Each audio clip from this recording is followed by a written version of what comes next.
আরে আমি বিয়ার খাচ্ছি না, বলতে এলাম 1 ডিসেম্বর আসছি অফলাইনে কোথাও শেখাবো, এরকম নয়।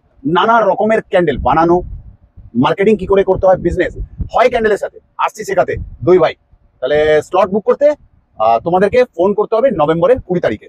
স্লট বুকিং শুরু 20 নভেম্বর, ঠিক আছে? নমস্কার, রাজা সোর্সের পক্ষ থেকে আমি অমিত কুমার মন্ডল।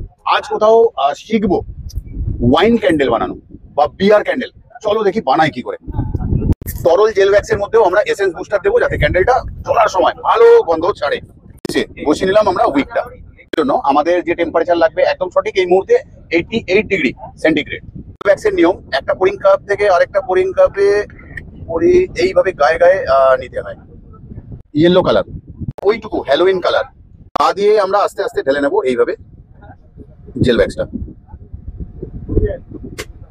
মিডিলে আমরা আটকে দিলাম পোলতেটা, আর ওপরটাকে একটুখানি ক্লিন করে নেব।